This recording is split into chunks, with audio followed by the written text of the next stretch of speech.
So aside from projects, I'm mostly done with the Photoshop section of the Adobe online class I'm taking. Definitely feel like I'm learning a lot. Well, especially because I was using Photoshop Elements before, and now that I have full Photoshop, that in itself opens up a lot of what I can do.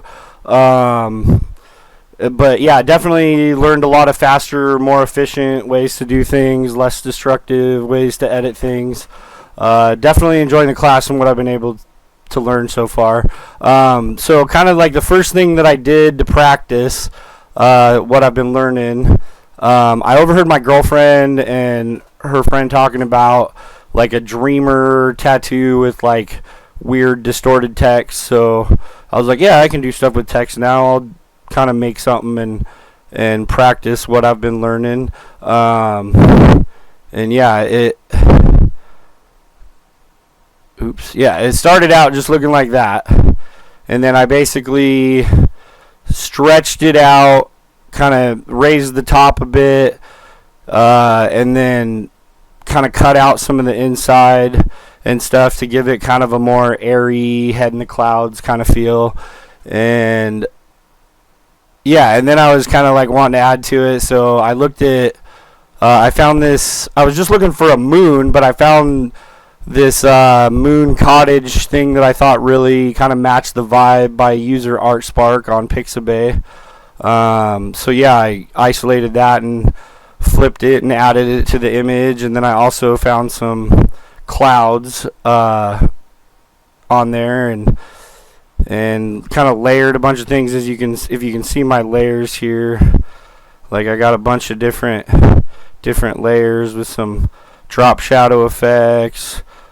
Certain layers are, especially on the clouds, they're kind of, the transparency's brought down a bit. I have the clouds with multiple layers, so some of them show up in front and behind, kind of disappear behind the cottage, but in front of the moon and all that. Yeah, so yeah, I did a bunch on that to get kind of like the 3D effects and whatnot.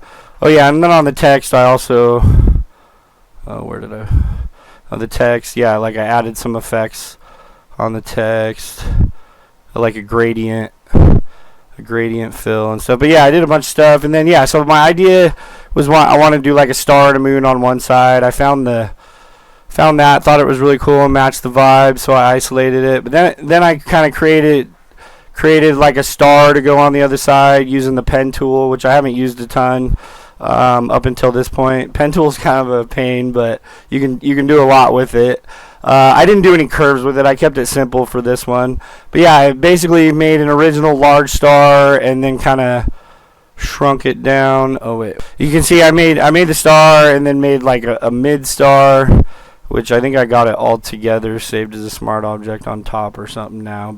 And then yeah, so added some like radial glow effects and radial blurred, yeah, to give it the glow, and then just did a bunch of stuff to that. My first attempt on the star was kind of garbage, so I redid it. My girlfriend said it looked like a bunch of mini swords, which I agree, it looks and then I'm like, yeah, it's kind of garbage. I need to redo it. So anyway, but yeah, so for like a first attempt at like what kind of design could I do with that inspiration, made the star, found that to source, and yeah, I'm pretty happy with the final results. I did also kind of like put it on a background with some different products just to see what it could kind of look like if I put any of these things on my website, if people liked it and wanted something. But I didn't actually put them on my website. I just created mock-ups, which is a lot faster just to kind of see what it would look like on some things. But yeah, thought it turned out pretty cool for first attempt. I'm still learning and making other stuff for my projects and whatnot.